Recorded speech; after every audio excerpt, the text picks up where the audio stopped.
Peace and blessings is real. First and foremost, I want to take this time and give all praises, glory, and honor to Yahweh through his only begotten Son, Yahweh for allowing this word to come out. And I hope you sincere brothers and sisters is edified by this word. And the name of the lesson is called Where There's Love, There's Peace. Where there's hate, there's war. Pick your poison. That's right. Let me say it again, man. Where there's love, there's peace. Where there's hate, there's war. Pick your poison, man. This is going to be another cold-blooded word. And, the title pretty much speaks for itself.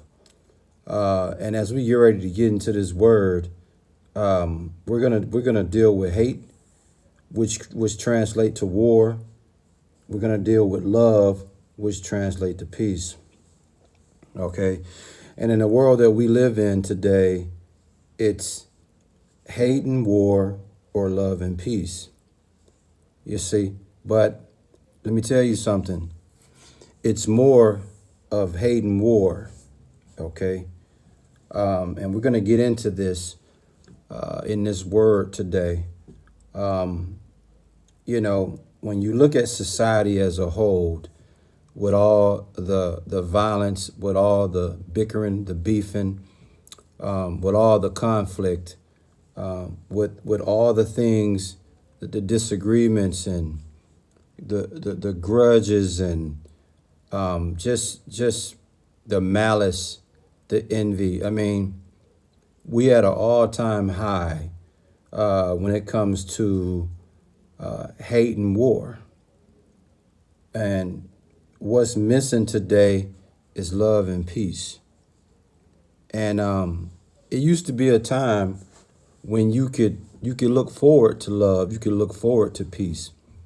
I'm a 70s baby, and when I listened to the music from the 70s, it was full of love, peace, happiness, you dig? But as I have grown up being a 70s baby to the days that we live in today, it's a total opposite. It's hate and war, and it's just getting worse and worse and worse. What you see on the screen, it says, why are hate and war so much more coordinated than love and peace? I mean, dude, you can't really you can't say it no better than that, man. Why are hate and war much more coordinated than love and peace? I mean, that's a great question. Well, I'm going to answer this question. Why is hate and war so much more coordinated than love and peace? Because in the climate, in the world that we live in, it's easier, okay, to hate and to be at war. It's easy because it's the easy route. And that's what people want today, the easy route. Anything that takes effort, anything that takes time, anything that takes you to have to really put some work into doing it, they're not interested in that. They're interested in the easiest thing possible. And believe it or not, man, love and peace is easier than hate and war. But the way society has it right now, it's opposite, man. And like I said, in this word, we're going to deal with what's hate. We're going to deal with what's war. We're going to deal with what's peace. We're going to deal with what's love. Because at the end of the day, it's the love that I really want to concentrate on. Love is what I want to close out on, because that's what we really need, that we are lacking. And when I say we're talking about Israelites in particular. When it comes to hate is an example of having great dislike for someone, okay? And hate also is an extreme lack of love. And a lot of individuals today walk around with the spirit of great dislike and the spirit of extreme lack of love, man. When it comes to the scriptures speaking about hate, in Job 8, verse 22, and it reads, "They that hate thee shall be clothed with shame, and the dwelling place of the wicked shall come to naught." You see that? So let's analyze that for a minute. They that hate thee shall be clothed with shame. So all of you people, man, out here that have a hatred for a particular individual, and even to myself, those that have a hate for me shall be clothed with shame, man.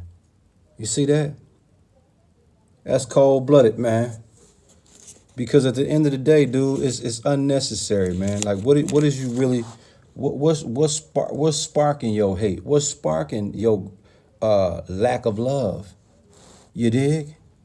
In Psalms 25 and 19, man, and it reads, "Consider my enemies, for they are many, and they that hate me with cruel and violent hatred." You see that? I can relate to that too, man. "Consider my enemies, for they are many, and they that hate me with cruel, aka violent hatred." And again, that's when you look at hate and you apply it to Psalms 25 and 19, is designated to who? Enemies. And when you got hate, someone looking at you as an enemy, only thing next is war. It's war, baby. And that's where we at, man. I mean, it's just unreal that we have this going on, man. And one more scripture, man, when it deals with the subject of hate, is going to be Psalms 34, verse 21. And it reads, "Evil shall slay the wicked, and they that hate the righteous shall be desolate." You see that? That's a cold-blooded cut on those that got the spirit of hate on them, man. Evil shall slay the wicked, okay? And they that hate the righteous shall be desolate, man. If you're a righteous brother, I try to be as righteous as I can. I'm not the most righteous, but I try my darnest to be as righteous as I can in this spiritual walk, man. And the more righteous that you be, people will hate you just because of that. People will hate you just because of your attempt, just because of your effort of living a righteous life. People will hate on you for that. Unreal, man. Unreal. What's the name of the lesson, man? Where there's love, there's peace. Where there's hate, there's war. And right now we're dealing with the subject of hate. And if you got hate in your heart, guess what? It's war in your heart towards that individual. And we're going to prove it in 2 Corinthians 10, verse 3. 1 second, ladies and gentlemen. Got quite a few scriptures I want to bring out, man. So 2 Corinthians chapter 10, verse 3, and it reads, "For though we walk in the flesh, we do not war after the flesh. We do not war according to the flesh." You see that? So as a spiritual person, yeah, we walk in the flesh, but we do not war after the flesh. See, when it comes to war, war is symbolic to hostile, a hostile encounter, beef, animosity.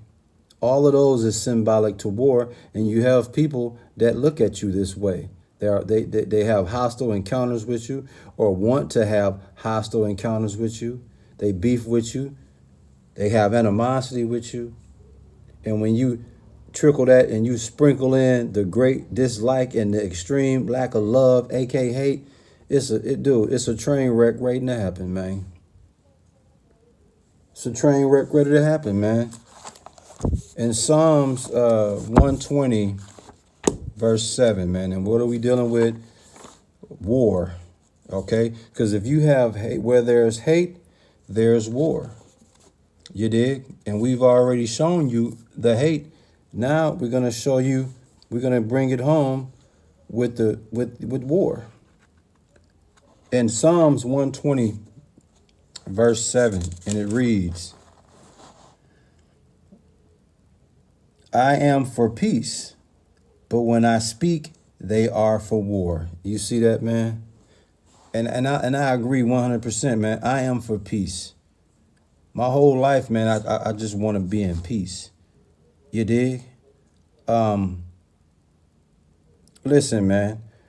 It's matter of fact, let's go up to verse 6 in Psalms 120, and then we'll come with verse 7. In verse 6, it says, my soul have long dwelt with him that hated peace. I am for peace, but when I speak peace, they are for war. You see that? So you have people out here, the more peaceful you want to be, the more peaceful that you speak, the more they are interested in hating war, man. And that explains society today, man. I mean, I can personally relate to this stuff, man. You know, like I said, man, I try to live my life, man, in a place of peace. I've been through so much in 46 years. It comes a time where you say, you know what, man, I don't want to deal with animosity. I don't want to deal with conflict. I don't want to deal with beef. I don't want to deal with hostility.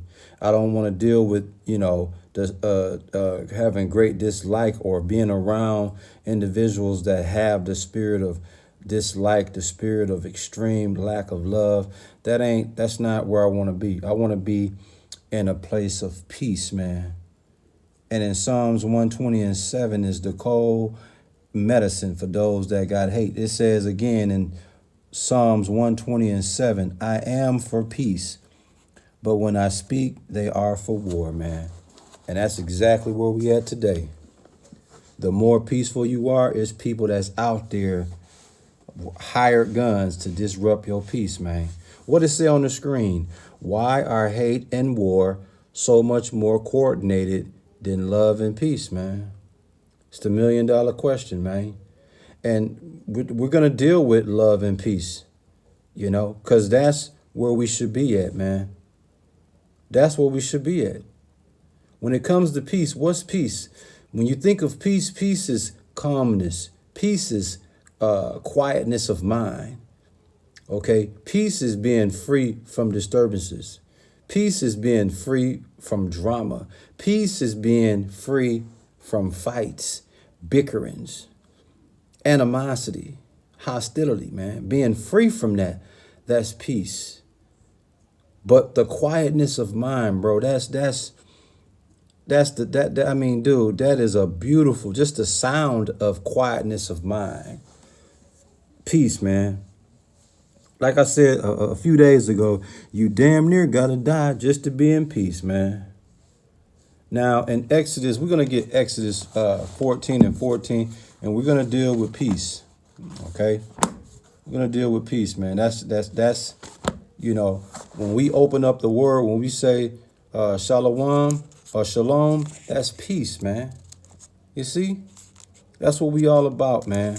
In Romans 12 and 18, it tell you if it be possible, man, to live peaceably among all men, man. If you can do that, your life gonna be so much better, bro. I'm telling you. In Exodus 14 and 14, and it reads, the Lord shall fight for you, and ye shall hold your peace. You see that, man? So when you encounter those that have the spirit of hate and war, listen, man, don't even trip.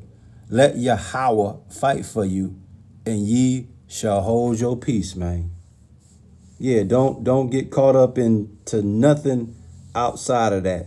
Anything that's outside of calmness, anything that's outside of quietness of mind, anything outside of you being free from disturbances, animosity, fights and whatnot. Hey, man, just hold your peace, man, and let the Lord fight for you, man. That's cold-blooded, man.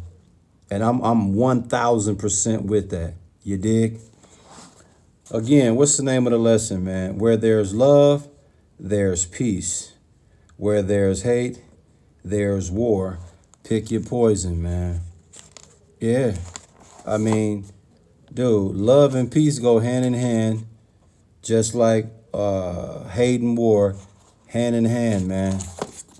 I mean, dude, we're gonna hit you with a couple more scriptures on peace, and we're gonna close it out with the most important thing, and that's love, man. Proverbs 17 and 28, and it reads, "Even a fool, when he holdeth his peace, is counted wise, and he that shutteth his lips is esteemed a man of understanding, dog." That's cold-blooded, man. So even if a fool subscribe to holding his peace, he's counted wise, man.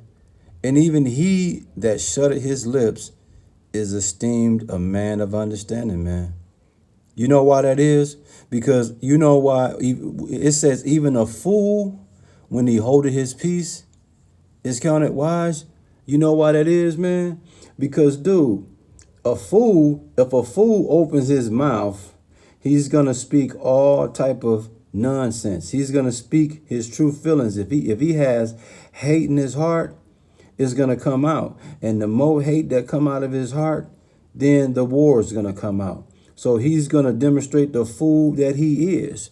But a person that's wise, a person that has understanding, hey man, he's not gonna fall for hate and war.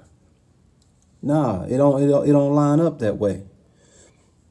Even again, Proverbs 17 and 28. Even a fool, when he holdeth his peace, is counted wise, man. And he that shutteth his lips is esteemed a man of understanding, man. That's cold-blooded, man.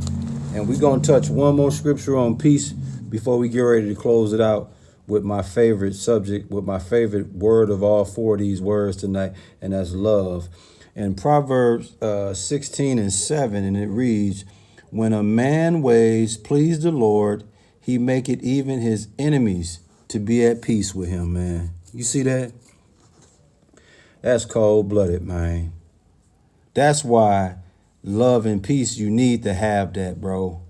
Because look, think about it. When a man please the Lord, he maketh even his enemies to be at peace with him, man. You see that? That's cold, man. And I can relate to that personally. I can relate to that because I've had people, enemies, be at peace with me, man. And it's all praises to Yahweh through his only begotten son, Yahushua. I take no credit for that. All praises to Yahweh through his only begotten son, Yahushua, man.